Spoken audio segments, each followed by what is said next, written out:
Well, I popped down the cricket club there last night to see some of the rallies over from Ireland. You know, they pulled up there, and it's so sad, really. They were hoping for some decent weather so that the ground would be nice and hard, and so they could keep some boundaries in place. You know what I mean? You got to keep your boundaries, haven't you? And what's happened is the rain has come down, pissing down, and flipping storms and all that, and it's turned up the flipping place dreadful.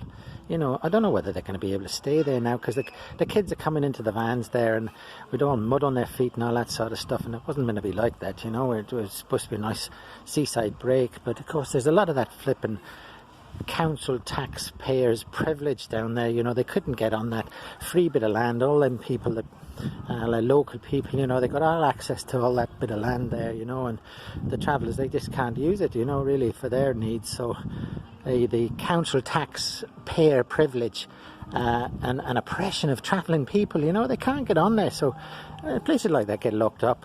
So a bit of a family secret, you know what I mean? But between us, we got on there.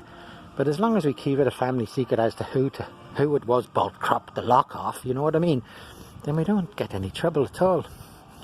And of course, another council taxpayer's privilege in this flipping council taxpayers dominant world is that they get the rubbish taken away. They don't keep it in their houses, you know. They just stick it out, and these council tax paid fellas come along and take it away. And of course, we don't have that privilege, so you know, we're very sorry about that, but we don't know where to put our rubbish. And well, not me, you know, it's just the family down there, and trying to have a bit of a holiday away from. They were living on an industrial estate in one of the big cities, you know, and it was getting so hot. And of course, these fellas come along with their bits of paper and shoo them off, because they want to build one of them factories to make face masks. Get loads of people making face masks in this. That was where Morellis were living, you know, that was where they were living, and they just kicked them off with their bits of paper from the council. Flipping council, I don't know, no sympathy, no understanding of people, just really cold, bureaucratic people, you know, hovering around us all the time, not on really. Well, not me, you know, I'm not a traveller, I'm an Irishman.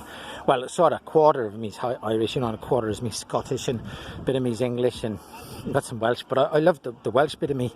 But for the time being, I'm doing the quarter that's Irish at the moment, and trying to do a bit of this race relations stuff, you know, and trying to get people to understand by perhaps a bit of humour here and there, you know what I mean, and stop all this flapping hatred that's going on. Oh, I've popped into a bit of Scottish there. Oh, I'm getting it right, fella flip. Hang on a minute.